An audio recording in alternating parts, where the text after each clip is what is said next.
इसलिए निवेदन ये करना चाहता था कि व्यक्ति के जीवन का अनिवार्य अंग है धर्म, और धर्म में अध्यात्म उसका अंतरंग पक्ष है, जो बाह्याचार और कर्मकांड है वो उसका बाह्य पक्ष है।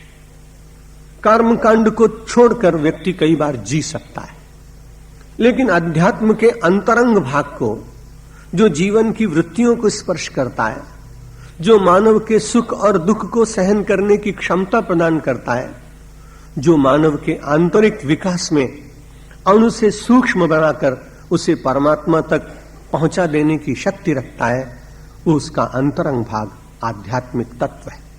और उस आध्यात्मिक तत्व को हम सब लोग जीवित रखते हैं, और उसमें भगवान का नाम बहुत सहायक है।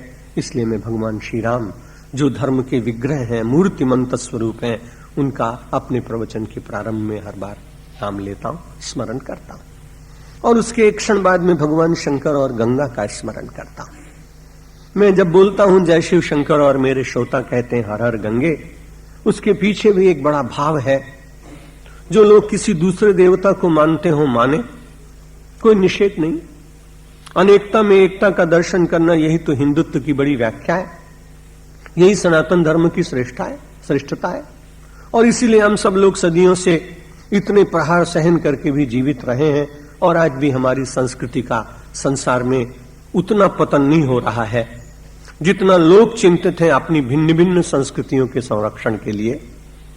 हमारी संस्कृति का प्रकारांतर से संसार के अनेक देशों में, चाहे वो विवेक पूर्वक, चाहे वो प्रचार पूर्वक, चाहे उसमें से कुछ मानव को शांति मिलती हो, कारण कुछ भी हो, लेकिन धीरे धीरे मेरा ऐसा विश्वास है कि हमारी संस्कृति का विश्व निरंतर स्वागत करता चला जा रहा है।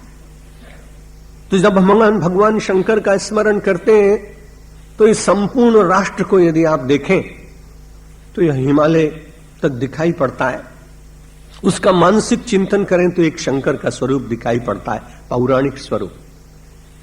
और उसके भीतर बहने वाली वो गंगा, जो निरंतर गतिशीलता का संदेश देती है, पवित्रता का संदेश देती है, निर्मलता का संदेश देती है, क्षमा का संदेश देती है, सहिष्णुता का संदेश देती है, वो है एक संस्कृति। कोई राष्ट्र तब तक जीवित नहीं रहता है जब तक उसमें संस्कृति नहीं होती।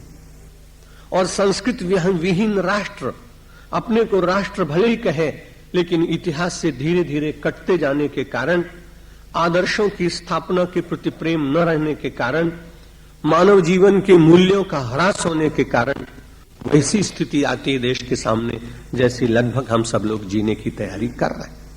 क्योंकि मानव के भीतर उत्सर्ग करने की भावना कम होती जाती है। बलिदान मानव देश दे नहीं सकता है।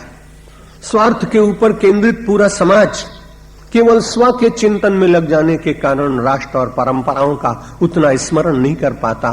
इसलिए हमें भगवान शंकर रूपी वह देव, जिसने विश्व के कल्याण के लिए विषपान करके और अपने को थोड़े से थोड़ी वस्तुओं में स्थापित करते हुए विश्व के कल्याण मंगल की कामना की, और जिसने अपने ही शीश में से मानव को संस्कार और शीतलता प्रदान करने के लिए गंगा रूपी पवित्र सरिता प्रवाहित की।